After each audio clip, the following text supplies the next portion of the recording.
everybody. We got a special little episode for you. It's bye week and it's tape don't lie, but there's just really no tape to go over from last week. We already gave you the Chiefs breakdown. Appreciate all you guys checking that out.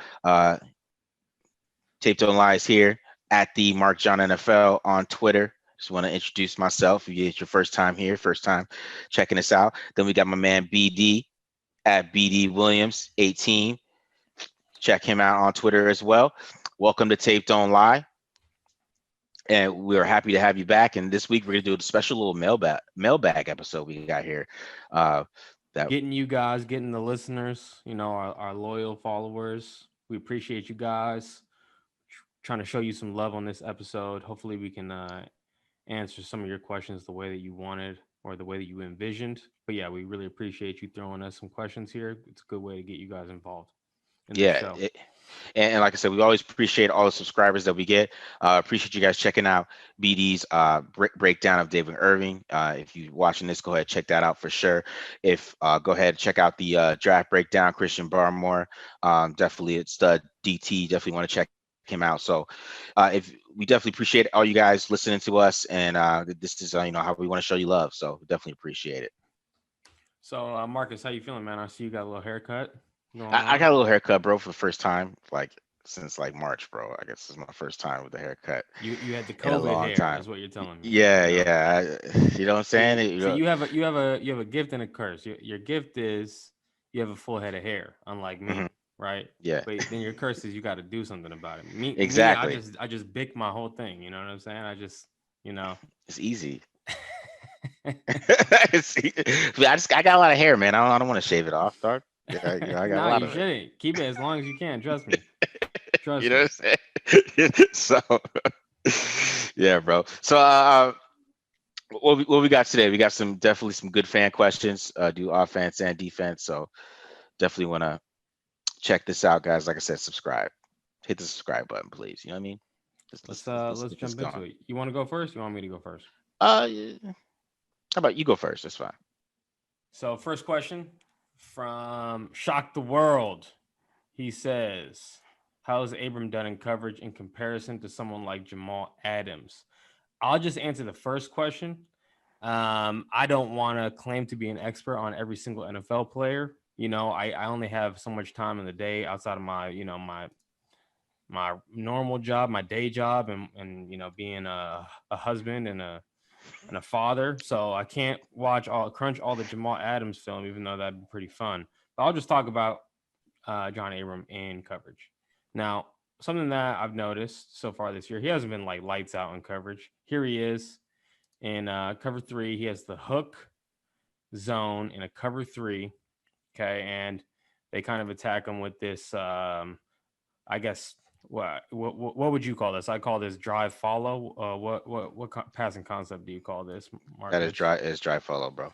Okay, so Levels. People say or levels too. levels, yeah, you could say levels, right? Yeah. So he's getting attacked here. He's in the hook zone, meaning he's I guess just putting it in a nice way to talk about. He's got the hook zone, so he's like defending like near the hash. Lamarcus Joyner is the overhang, and he's defending the flat, the seam curl flat towards the numbers at the bottom of the screen. So he's kind of got this responsibility here, and I feel like if you look at the way that everyone else is playing their coverage, you'll see them all around the 35-yard line. And Hmm. Jonathan Abram is a little too far back here, I would say. Hmm. And I mean, he's got people outside of him. He's got the corner, he's got the nickel outside of him. And I think that he's for some reason, especially when he sees number 10, who's the number 2 receiver, go underneath. He should be a little bit more aggressive, in my opinion. And this is something I noticed from him underneath coverage. He's not so hot in underneath coverage. Here he is again. He's in cover 3 this time. He's the curl flat defender in cover 3, and they hit him with a little slant flat. Okay, and I don't know, Marcus, if you call slant flat where the running back is Oh, the flat route. yeah, I don't. it's still slant flat. Okay, yeah. But so this is really one of those plays where they're picking on the slap or the curl flat defender. right? Mm-hmm. And cover three. Like this is designed to put this defender, what Jonathan Abram is doing, to put him in conflict. And really, if he stays with the stays with the slant, they're going to throw flat. If he jumps out to the flat, they're going to throw the slant, et cetera, et cetera. So he's kind of like in a damned if you do, damned if you don't situation. Uh-huh. Still, I think good defense. You play the inside routes first and make them throw the widest, shortest throw, which would have been that flat route. Mm-hmm. So I wouldn't grade him, and that reception is definitely on him. And now you see an example of him playing some man coverage. Here he is against Travis Kelsey, so take it with a grain of salt. This is Travis Kelsey we're talking about Mm-hmm. here. It's a tough cover, but Well, from a technique standpoint, what I didn't really like about this rep is here he is, and he's got his butt to the sideline, okay, and he's really driving hard on this inside release here. And I just want you to pay attention to Nicholas Morrow, who's helping him inside. So Jonathan Abram really needs to fight more to be more square here. isn't it? Sorry, but isn't that the called the wall, right? Isn't that what they call that? Yeah, so yeah, he's walling him, right? Yeah. They're in a dime. They're in a dime package here. Yeah. So I'm sure they're doing something exotic in terms of the coverage. The guys who aren't playing man. But yeah, Nicholas Morrow is walling Travis Kelsey. So that means Jonathan Abram has a guy help inside. He doesn't need to be impatient and jump inside there because he doesn't have anyone outside to help him out, right? So Mm-hmm. I would say underneath coverages, not so hot. But in the deep coverages, okay, deep middle, deep half, quarters, he's acquitting himself pretty well here. I think this is a guy who this is probably where he is at his best in coverage here. The Saints, this is like the second play of the game, week 2. They hit him with the Yankee concept. They're in cover 3 here, and Abram, makes this adjustment where he's nailing down on the crosser, and Trayvon Mullen runs to the post, right? And this is something that we saw Eric Harris be so slow doing. And it takes, the recognition, but also the athletic ability to drive and cover all this ground. And we see him here being able to do that. And this is something that the best defensive backs, best safeties in the NFL are able to do. And if not for kind of tripping over Jared Cook's foot there, he might have had an interception. Here he is. He's playing quarters coverage. Okay. And he squeezes this and makes, forces Patrick Mahomes to put the ball, in a place that, it turns it into a tough throw the way that he's playing coverage here. Right. Mm-hmm. And literally it would just require an absolute maniac perfect throw from Patrick Mahomes to complete this. Now we had Yeah. another guy ask me, Brant Tomey. Excuse me if I'm saying your name wrong, bro. I appreciate you throwing us the question Was here. it at beat Tommy Tommy Gunn. Gun? Tommy Oh, Gun yeah, okay. At B Tommy Gun. yeah. Yeah. He says, love the breakdowns. Appreciate it, man. Can you explain what exactly you mean when you say a DB reads the coverage 3-2 or 2-1? Okay, so great. That's a great question. That is a great question. That's a great question. That's why we're here. We're trying to educate, right? Yeah. So I got the receivers numbered here. 1, 2, 3. We start from the outside in. So the outside most receiver is the number 1, right? The next receiver inside of him is the number 2 receiver, and then the receiver inside of him is the 3 receiver. Now this could be 3 receivers to a side. This could be a back. Sometimes the 3 receiver might be a running back, and then they have 2 on the other side, right? So it's not about them being a wide receiver or a tight end or a back. It's just the eligible receiver 1, 2, 3 from the outside in. Okay, and in this quarters coverage, Abram is reading 3-2 vertical. Okay, so he is going to see which one of these guys he needs to cover, and if 3 goes vertical, he's got to take 3. Okay, but if 3 goes underneath the linebacker, now he just knows, okay, I only need to worry about number 2 vertical, right? So he's reading 3-2 vertical here. This is a true quarters look, true cover 4 type of look to the field side. Sees the number 3 receiver stem inside and underneath the linebacker, so he knows, okay, now I just need to worry about number 2 vertical, okay, because someone else is going to match that number 3.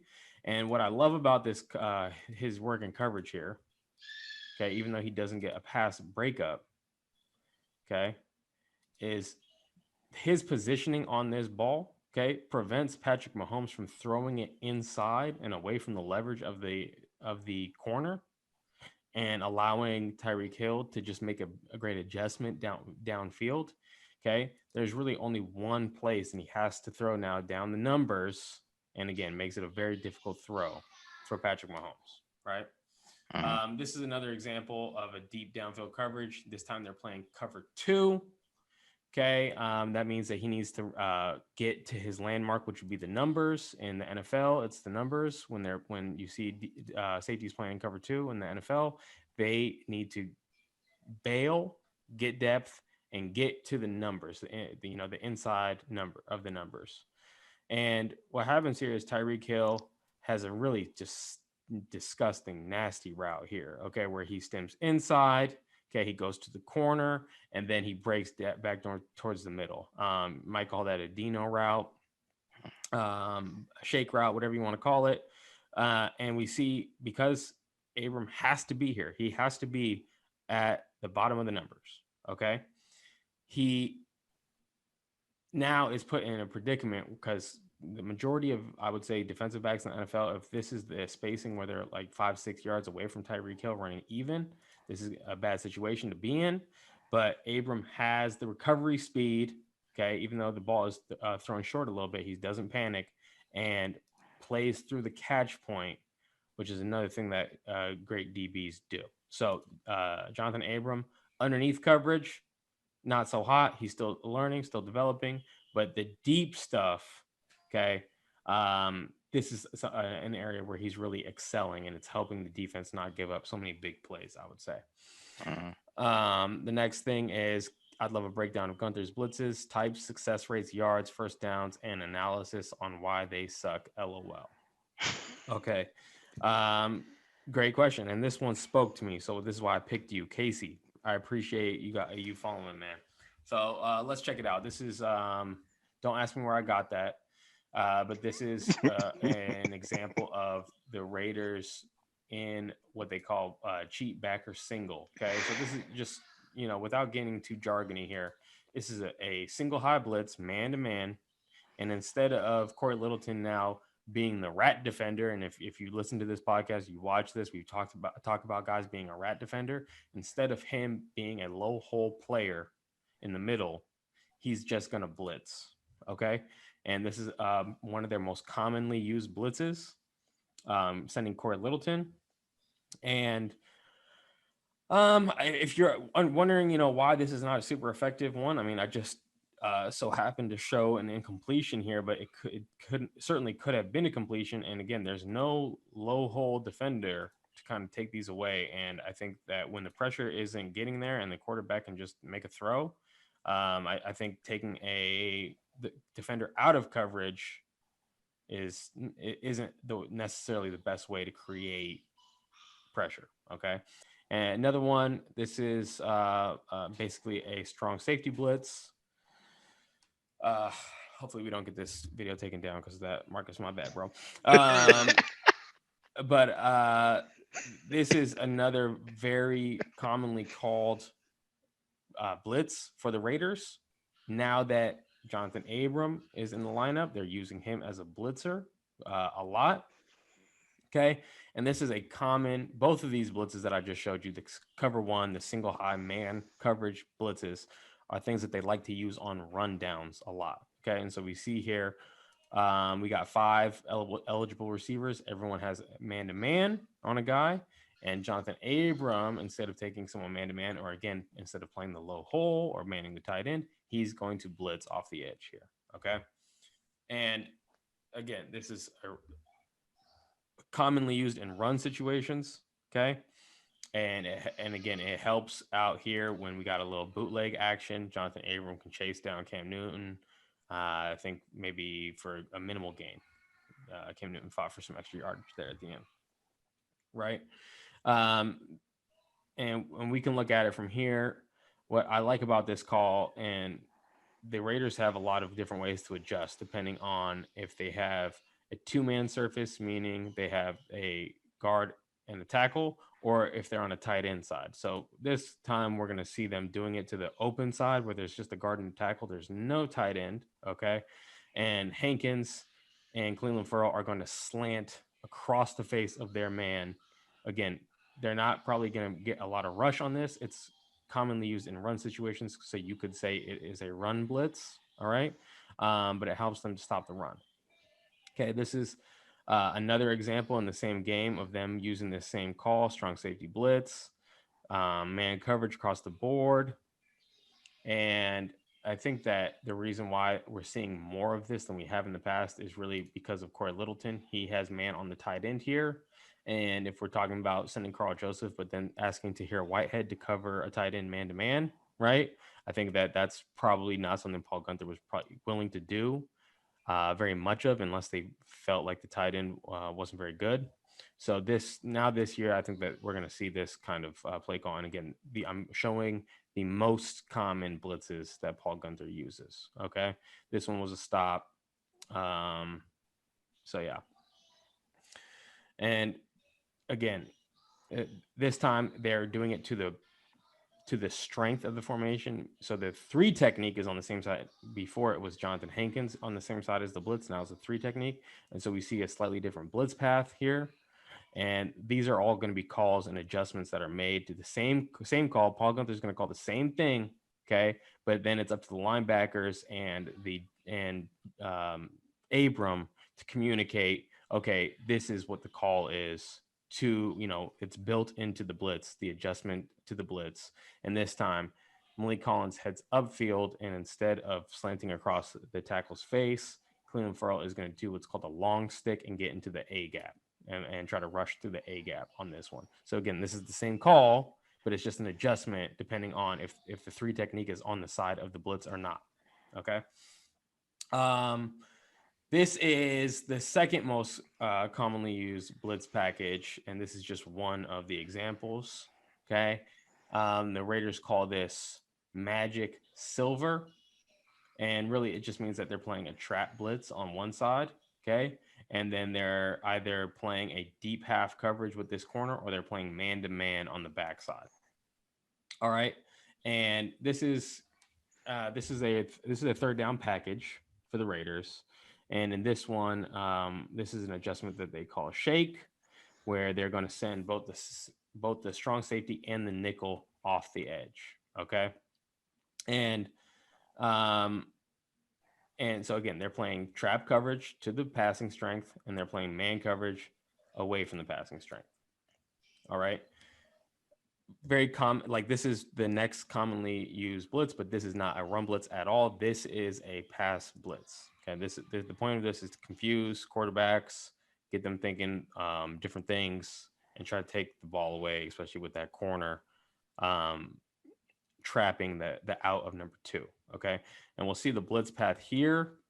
This is another example, what Paul Gunther does a lot, where he shows 1, 2, 3, 4, 5, 6, and then 7 would be LaMarcus Joyner. He's off the screen here from the end zone angle.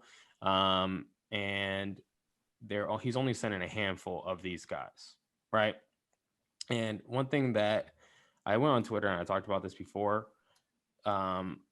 this should have been a sack, okay?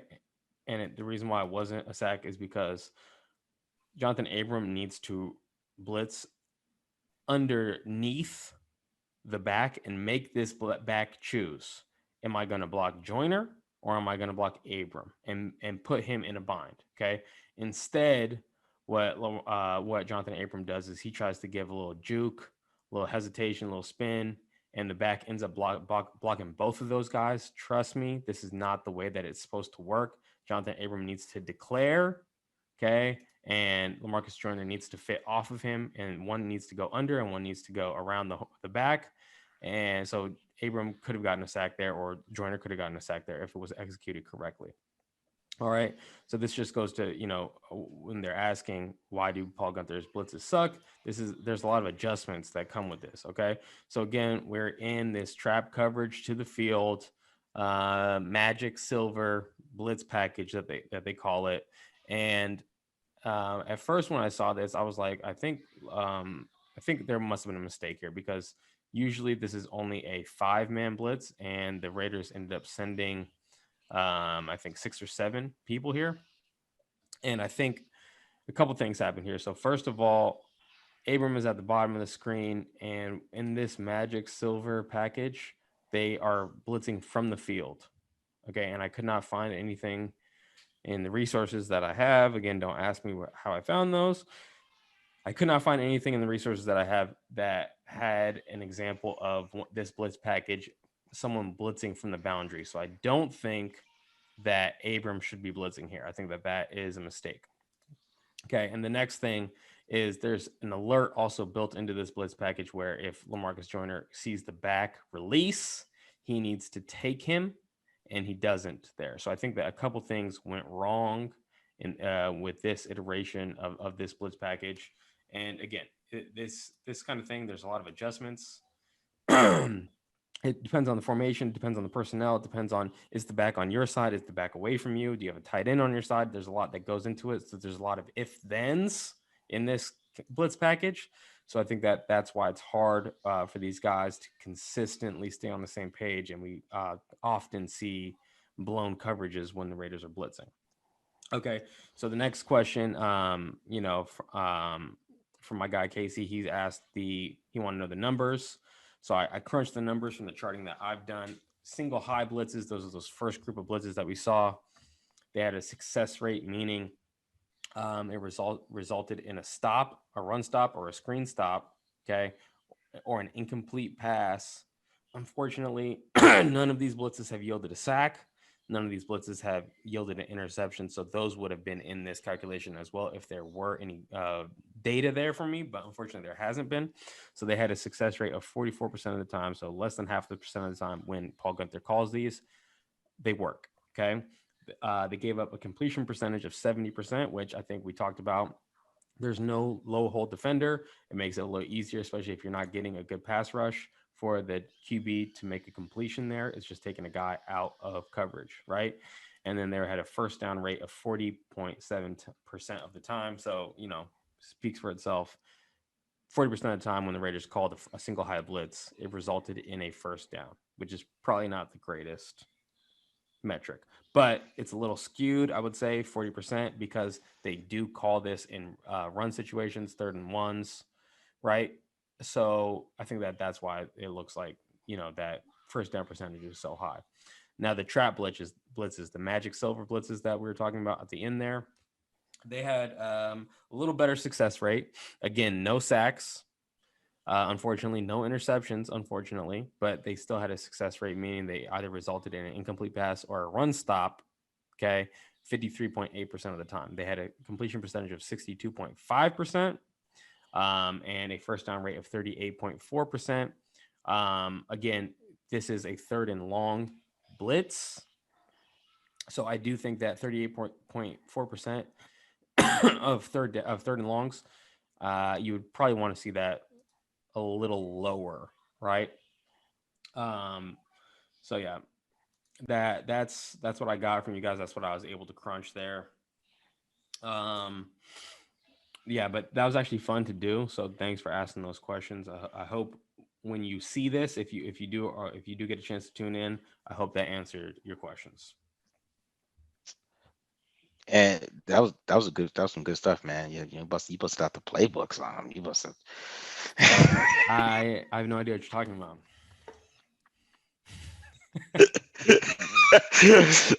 That's what's up. That's what's up. All right, so let's go ahead and get to some to the offensive side here. All right. All right, so What you got? The first question here. Do we think Denzel Good should be right tackle 2 or Sam Young? Let's go ahead and answer that question. I'm going to tell you that it needs to be Sam Young, more because, first of all, naturally, Sam Young is a tackle, right? He's got the build of a tackle, tall. He's got the frame. He looks like a tackle. Denzel Good, obviously. I mean, you could see him on the screen. I mean, he is a guard. Just his build, his look, everything about it. That's a guard. and Yeah. just naturally by position, athleticism, and everything you need from a tackle. You don't see that in Denzel Good. He's an inside guard. That's what he is. That's his position. I mean, he could play right tackle. He could swing out if he needs to be there, right? But you want Sam Young playing tackle. And let's go ahead and check some of this out, and you're going to see why. All right. So this first play right here. This is a 3rd and 11, right? And this is like the big first third down gain of the game against the Buffalo Bills, right? And we'll be checking out Sam Young. He's at the right tackle position here. So let's go back to his set here, right there. He's already in good position, and he's creating a good pocket. Hasn't showed his hands yet. He's trying to. He's. You could tell he's a veteran. He's waiting for the rusher to show his hands. So exactly what he wants to do, right? Right. Nice hand placement, good base. Yeah, Look, and he's able to stick with the spin move. really Allows Carr all the sunk his time in the hips there. world. Yeah, that was a good Yeah, rep. Good rep. it's a really good rep by Sam Young. That's what you want to see from your backup tackle. You have a backup tackle doing those type of things. It it it lets you feel a little relaxed if you have a tackle down like Trent Brown. I mean, they don't have Trent Brown this week at all, Yeah. right? Trent Brown's not playing. I mean, at this point, we don't know if any of the linemen are playing. To be honest, I don't even know if they're gonna be able to play the game if all 5 linemen were down. I mean, I hope they don't. But we got a good backup tackle here. I mean, I don't think you want Sam Young starting all year, but he definitely does the job. Let's just say that he does the job. So we'll check him out here. Now this is the big play to Henry Ruggs, right? From the first game of the season. He does a really good job on this play too. This is excellent. Good hands, good counter. Now the guy does spin back inside, but he already gave Carr enough time to make that throw. Sam Young, he's able to come in. He's filled in. I mean, I didn't really think that he'd be able to play at that type of level that he's playing when he did play. I thought he would give up more pressure.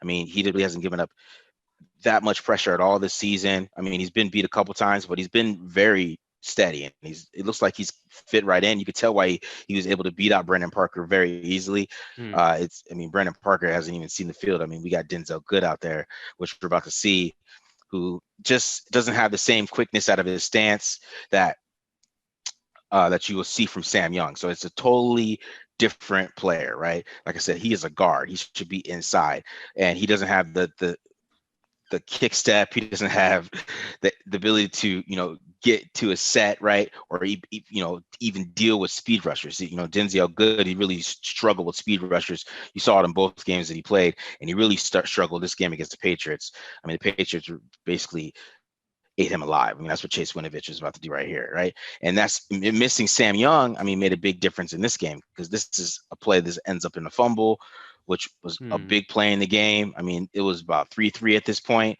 The Raiders were still in a position to keep moving the ball, run the football, make good plays, right, and stick to the game plan they wanted to. But this is when the game really changed right here. Is this play. So we'll go ahead and watch this set by Denzel Good, right? See, he's very slow out of his stance. Doesn't even get his hands really on him. Doesn't, no, just right around him. And that's quick. I mean, that's less than 2.5 seconds. That is quick. And you can see how kind of slow out of his stance he is, right? It's just too slow out of his stance. Right. And you see it's light and day between him and Sam Young. Big difference. Yeah. Uh, it's light and day difference between both of them, right? And and that was a big play in the game. So here's another rep here, right? Chest open, late with his hands. And I am not an O-line expert, by the way. So if anybody comes in here and wants to, I know how O-line guys get. It's proprietary. You know. Did you play? Like I know Did you play offensive line?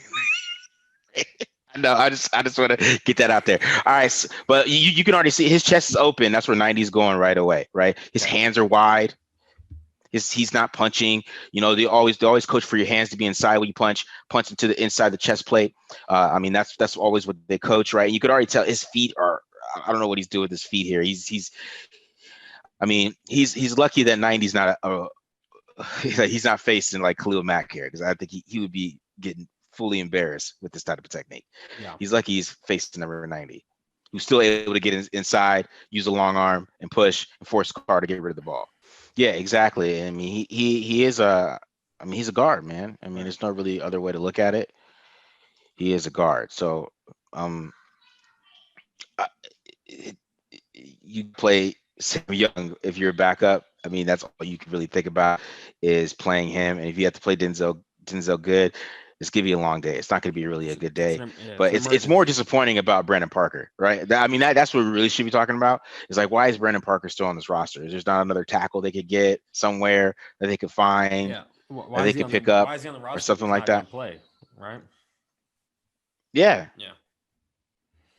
I'm with you. like you know what I'm saying? Like, why is he even there if he's not going to play? So it's more about that for me with breaking down the linemen, and stuff. I just it's just I don't understand like that kind of thought process with that. If he's on the roster, and it's not like he's like on the practice squad, you know what I mean? He's like actually on the roster. So since he's Right. actually on the roster, you don't even play him. Like, what is he supposed to do? I mean, he got some playing time against the Bills, but then that was bad. Like, that was really bad. So I don't know what they're gonna do about Brandon Parker, but it's they're okay with Sam Young if Trent Brown doesn't play. I think they'll be fine. I don't think the Bucks pass rush is more about the exotic blitzes and things like that. There's not Yes. really a lot of guys that. I mean, Jason Pierre-Paul is a good edge rusher, and I'm sure Sam Young would, might have a little bit of issues with him, but he's not a dominant guy, you know. So I think if Sam Young plays for Trent Brown, I think the Raiders would be fine in every way possible. So, Yeah. all right. So, And then the other thing I'll add to that is if you have Denzel Good at tackle, that means it's going to have to be John Simpson. And like you're saying about the exotic pressures, now you're going to rely on this rookie to be communicating and working in tandem with the center and you know what I'm saying? To yeah, pick up all these crazy blitzes. You'd rather have Denzel Good do that, right? exactly, right? Because then he knows what he's doing inside. I mean, even last week, I mean, he was against the Chiefs. He was fine. Yeah. He did his job. He didn't have to do, you know, he's not Richie Incognito, but he did his job inside, right? And then Trent Brown did his thing. But if that was Sam Young out there, I mean, it kind of be just like the Bills game. I mean, they had some. I mean, I think Gabe Jackson had more issues in the Bills game than Then Denzel Good, than yeah. yeah. And So I've said this for a while. Denzel Good is a starting caliber guard in the NFL. yeah, So it's the Colts. Like you can look up why he left the Colts. We don't have to like get into all that, but it's their loss that they let him go because he's a backup on this team, but he's a starting caliber backup. So exactly. at guard. At, at guard, yeah, yeah. Well, the Colts probably don't feel bad, man. They got Quentin Nelson over there, so I don't think they feel too bad. Yeah. Yeah, he's probably the best guard in the league. That's probably the best guard I've ever scouted in my life. It was like for sure elite. Go ahead, take him. Yeah. He's fill it in. When you saw him picking up like a safety blitz that was like a delayed blitz from the other side, like he's like seeing the guy come 15 yards away and he goes to the opposite side to pick him up. Yeah, And he does this like routinely. You can put an entire highlight together of Quentin Nelson picking up blitzes. Like I this is know. not how the protection is drawn up. You It, know what I'm it, saying? it's crazy because That's I crazy. mean, do you ever seen that hit that he did on Melvin Ingram? I mean, we're just going on a tangent though, but Oh yeah. that spin move he put on him. Good lord, bro. Okay, all right. So that first question was from Jackman. I forgot to shout him out. Shout out Jackman. He's rough on me sometimes, but it's all love. It's It's all all love, love. bro. It's all It's love, all right? love. It's all love, right? We're all passionate, passionate Raiders fans. It's fine. It's There you it's all go. it's all love, right? All right. So shout out Jackman for that first question. Second question comes from Raider Dylan. What is the percentage of stack boxes Raiders DCs with Ruggs and Agholor on the field at the same time? Now, the last game that the Raiders played against the Chiefs is the only time that Ruggs and Agholor have been on the field at the same time. The other games, if Agholor is the Z, right? So he would fill in for Ruggs. So they were never on the field at the same Okay. time during those other games. So this last game, the Chiefs, they played inside the box 21% of the time. Okay. So that means most of the time when Ruggs and Aguilar were on the field at the same time, they were playing inside the box. All right. And we all saw what happened when they played inside the box. Now, so those big plays that happened over the top, you had the first touchdown to Aguilar, where you had Ruggs. He did the jet motion. He jet motioned over. Then he jet motioned back. Which kept the corner, and then gave Aguilar the one-on-one with Matthew. But then you also see Breland. He jumps down to inside the box, right? And since he jumps down inside the box to cover, Darren Waller when he's on the crosser, it leaves Aguilar one-on-one touchdown, right? And then you see it again when on the 3rd and 2 when they're really inside the box, right? On the 3rd and 2, and they're That was running like the nine post men route. in the box. That was like 9 men in the box, right? Sending a blitz. They sent a blitz too, and then they had the safety come down, and he was jumping the crosser, or he, Derek Carr said after the game that he was jumping the choice route. Actually, that Waller was running, he was jumping the choice route, and that left Ruggs wide open one-on-one. And people got mad at me because I said the Chiefs were disrespectful to the Raiders, but everything I just broke down is disrespectful. I don't care what you say. You got Henry Ruggs and Nelson Aguilar. They run 4-3s and 4-2s, and you're up in the box with these guys. Like that's what are you thinking? Like that is like, and then they come out this week and they shut down the Bills and make Josh Allen look like he's 2018 Josh Allen. So right, yeah, they didn't care they what did speed not. was out there. They played a completely different game. So I don't know what the Bucks are gonna do this week. I mean, we'll get into that later on, but it's gonna be. I think the Bucks are gonna show a little more respect for Henry Ruggs and Aguilar. It's too much tape. There's too much tape of Aguilar went over the top now, but the Bills game too, where he went over the top, that's still on tape. That doesn't matter if it counted or not. It's on tape, right? And then they got another shot the next week to him, and then they got double shots to Ruggs. Like that, I don't think the box is gonna be that deep or stacked. I mean, not deep. It's not going to be stacked this week. I don't think. I think I'm getting ahead of stuff again, but I think the Bucks think they can win outside. That's what I think they're gonna do. They believe they believe they have the corners that it's not going to matter, and they're going to win outside, They do. and they'll be able to hang with the guys, which they do. Yes, which is very true. I know BD will. I know Friday is going to Okay, we're be an getting ahead of interesting show. ourselves.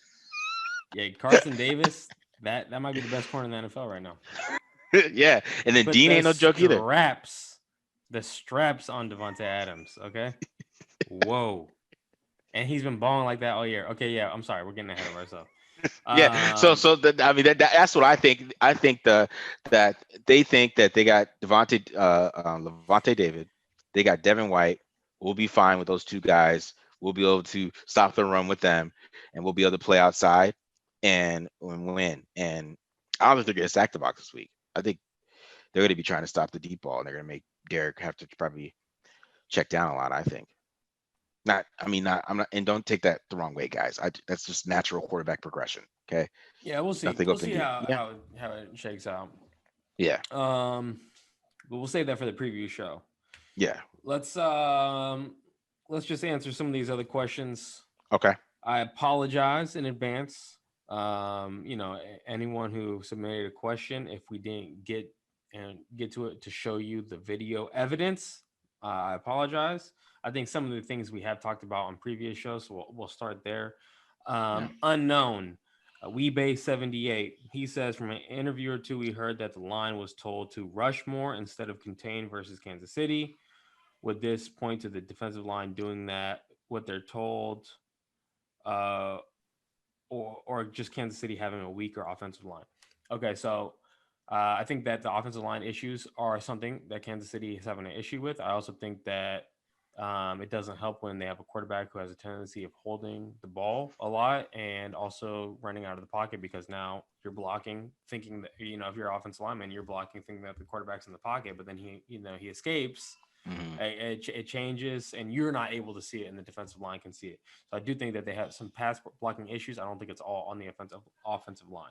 That is very true. I agree with that 100%. Someone asked any plans on doing a video breakdown of David Irving. We got it up. It's on YouTube already. I was Johnny on the spot with that. So as soon as I heard, I dove into it. Yeah. So yeah, you can find that. I'll try to put the link in the description. We did the breakdown of David Irving. You definitely lowered expectations with that breakdown. That's what I would say with it. Yes, good. What? Especially for me. I was like, oh man, this. Okay, all right, cool. Look, I like him. We can talk about it just real quick. Yeah. A lot of talent. A lot of talent. Hmm.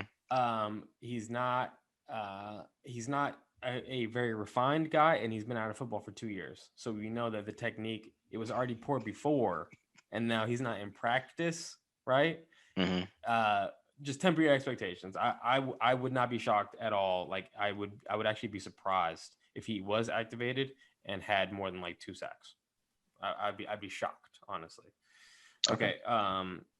The next one, this is for you, Marcus. Thoughts on Ruggs and Edwards route running and win percentage while doing so. This is from E. I think Ruggs.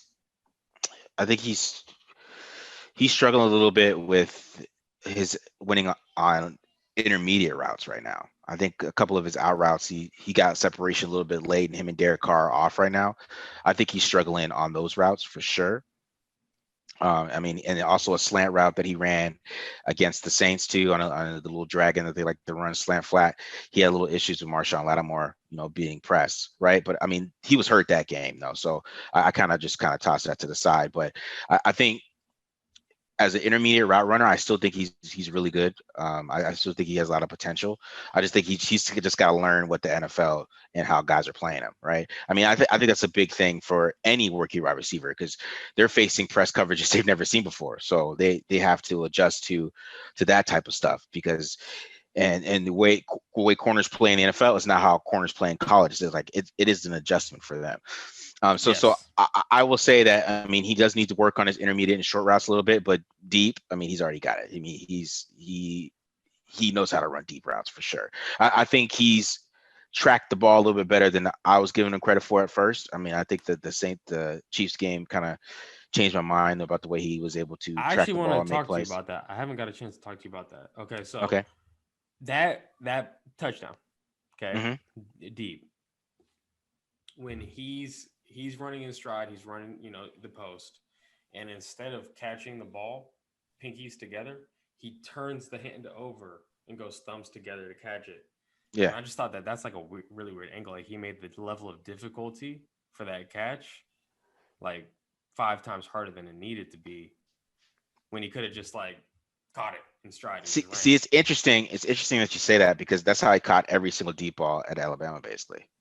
So he has a weird catching technique, basically. Yeah, but because I seriously thought that was him. That play was basically the play when he was playing against Southern Missouri State and Yeah, Tua hit him. He caught it the same way, took off the same kind of, that's interesting. That he works but the but, hand but over.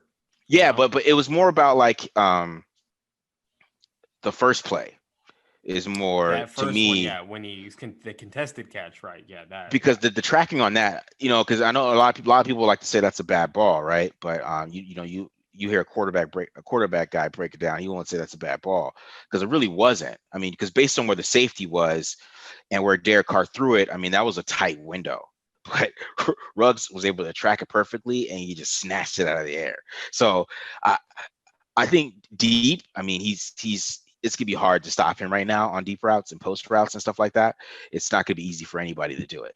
But I think he does have to work to become more a complete receiver. Now, Brian Edwards, I think Edwards was actually pretty refined and was showing to be he could be a good outside receiver with his route running. I still think that his is never going to be sexy. You're not going to see any Devontae Adams moves from him. You're just if you're expecting that, like you got to get that out your head. That's not going to happen.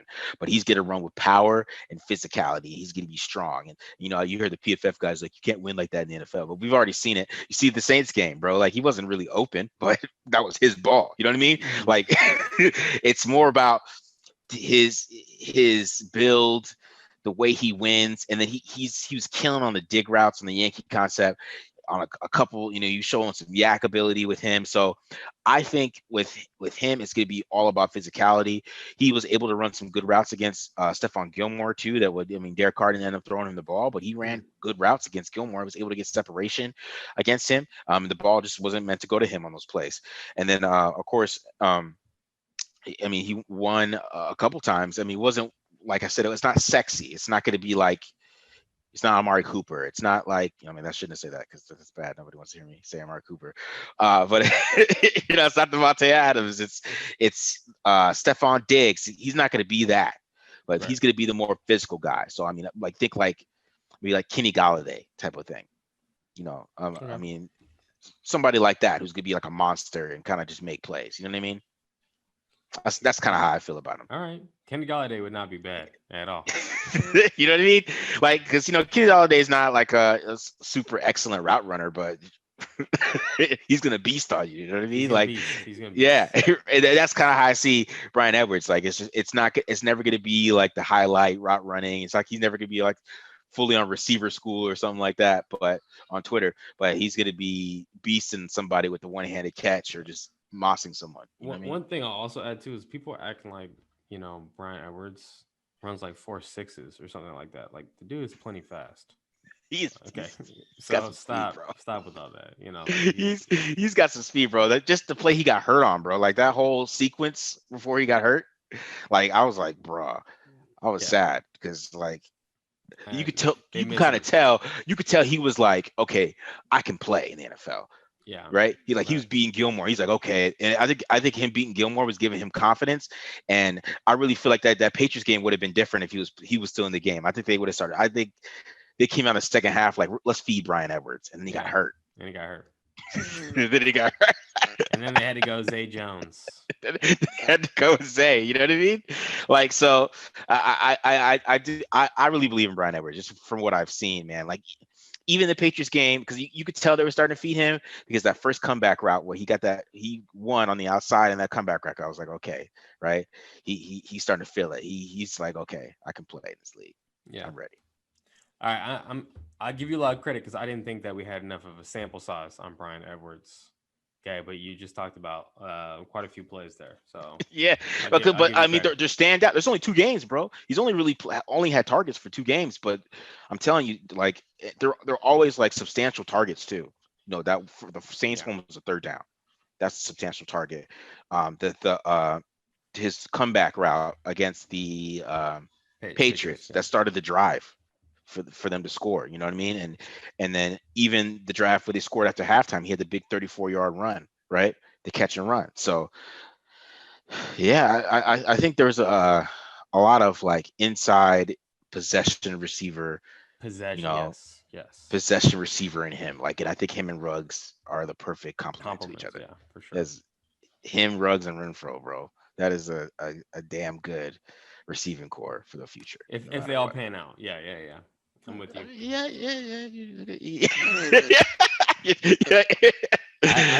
Keep it humble, BD. Keep it humble. I know. Keep it humble. I've been burned too many times. Hunter Renfro's already getting double teamed, bro. It's already it's already over, bro. He's Hunter from dominating. All right.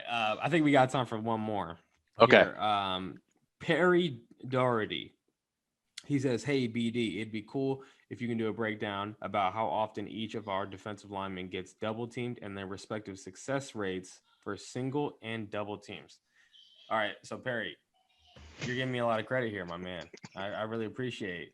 You think I'm like an advanced stats, like I got a database or something like that. Unfortunately, you're making me look bad a little here. I do not chart each defensive lineman and how if they're getting single blocked or double teamed.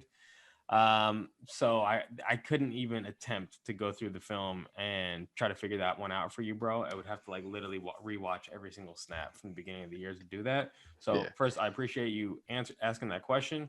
I think that there are some statistical models here. Marcus, you were saying I think ESPN does like the pass rush win rate, but I So I think you got to have like a subscription to that or something like that. Yeah, and they're As- like they're like 25th like this week, so but that doesn't okay. have double teams in it though. It So doesn't have the, yeah, I think there's another model that does like the double teams. Anyways, yeah, um, what I will say is from what I was seeing when I was doing my Maurice Hurst breakdown is on pass downs when on passing plays rather, the offensive line is slanting the protection to Maurice Hurst, and he's the guy when he's in the game, he's the one that is getting doubled and everyone else is getting blocked one on one. So Cleveland, Max Crosby, Collins or Hankins, whoever else is in the game, they're all getting blocked one on one usually, and it's Maurice Hurst that's the one that's drawing the double team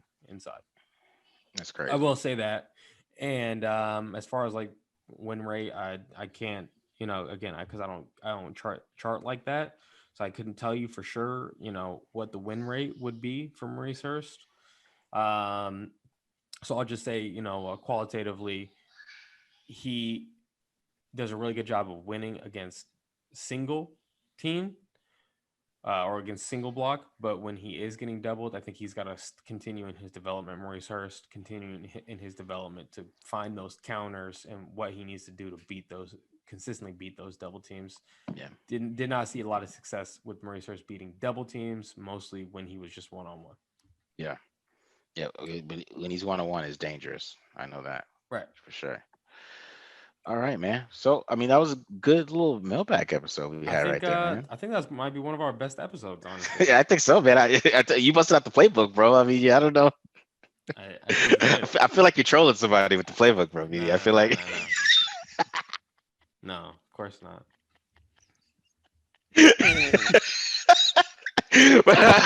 But yeah, but I thought that was great. We had some really good questions, man. I really appreciate all the questions that we got. Uh, like I said, it was a great episode. We appreciate all you listeners. We'll definitely do this again. If probably do it, expand it, maybe do ask in the YouTube comments to get that stuff ready, and get all the YouTube listeners into it too. So uh, we really appreciate you guys, all your feedback, all you guys listening. Um, we love you guys, man. We're here for you. This is what we're Appreciate here. you We're here guys. to teach you. We're here to teach you Appreciate it. whatever we know. You know what I'm saying? We're not the biggest experts in the world, but you know what I'm saying. We got a little bit of training and a little bit of Yeah, I breaking will down say stuff. this.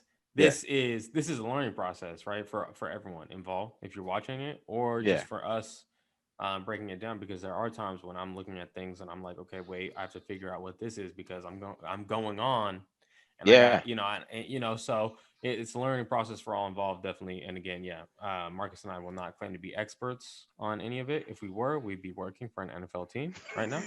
yeah, Okay, if we were experts, but yeah, we're just trying to bring the knowledge your way, guys. yeah. Easy You know as what I'm that. saying? Appreciate you It's guys for listening. research breakdowns. You know what I'm saying? Look, we give you guys the research. We do the hard work for you. You know what I'm Right. saying, to give you that good content. So Exactly. That's a great way you of know what I putting mean? it. Great way of Yeah. putting it. So we appreciate you guys following us though, really, really. So go ahead and check out the David Irving breakdown. Make sure you check that one out. That one just dropped the other day. Go ahead, check out the Christian Barmore, which what I'm saying, I'm looking at DTs a little bit. I mean, they brought in a DT. I looked at the DT in the draft. I mean, it's kind of, we're kind of connecting the dots here. So, and then we're gonna keep those draft breakdowns going too. Next guy I'm looking at is Paris Ford from Pittsburgh. So, it's the safety position. Harris Ford, you're gonna talk. Okay, we'll talk about safeties offline. Okay. You know what I'm saying? Okay. I was All gonna, right. we're gonna All right. check him out. Okay. Now you got my interest peaked. I could Uh, name about 15 NCAA safeties right now, and Paris Ford was not one of them. So you got my interest oh, peaked. You got my interest peaked. He better be good, Marcus. Is what I'm trying to say right now. oh, we're gonna see what the tape says. You know what I'm saying? We're gonna see what the tape says. So, All right. we'll check that out. And like I said, we appreciate you all. You guys follow us on Twitter. Hit the subscribe button, please. At the Mark John NFL. That's me at BD Williams 18. Follow him on Twitter. Like I said, hit the subscribe button. Subscribe. If you're new here, we appreciate y'all. All right. All right, See you later. guys. Tape don't lie. We out.